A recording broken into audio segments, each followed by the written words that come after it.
খালা দেখছেন নি? খালা সবাই রাইন্দা খাওয়া বেকারির। তারপরে আছে মিষ্টি বক্স, জাম মিষ্টি, তারপরে আছে পুলি। তো আপনাদেরকে তো সবসময় দেখাইছি নূর বেকারির যে বন কেক কিভাবে তৈরি হয়। তো আজকে আপনাদেরকে দেখাবো নূর বেকারির যে মিষ্টি মাল যে তৈরি করে, মিষ্টি মালের ঘর। তো আপনারা দেখতেছেন এই জায়গায় কিন্তু গরম গরম এখন তেলের পিঠা নামছে।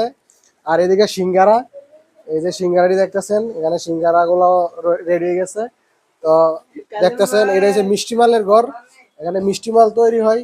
আর আমাদের মেস্তুর সাহেব, আমাদের বড় ভাই, উনি মিষ্টি মালের কারিগর। এখানে তেলে পিঠা বাজতেছে। এটি কয় টিকা তেলে পিঠা ভাই? 5 টাকা করে তেলে পিঠা এটি। তো 5 টিকা। তো আপনাদেরকে দেখাই যে দেখেন এই জায়গায় পিঠা বাজতেছে।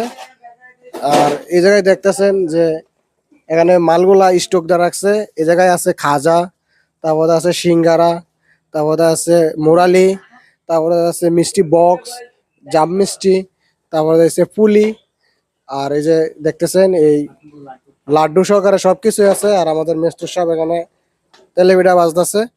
তো আপনাদেরকে তো দেখাইলাম, আমি সবসময় দেখাই যে আমাদের বেকারির মালগুলা কিভাবে তৈরি হয় এবং কি বিভিন্ন রকমের ভিডিও করি, আপনাদেরকে বিনোদন দেই, আপনাদের সাথে শেয়ার করি।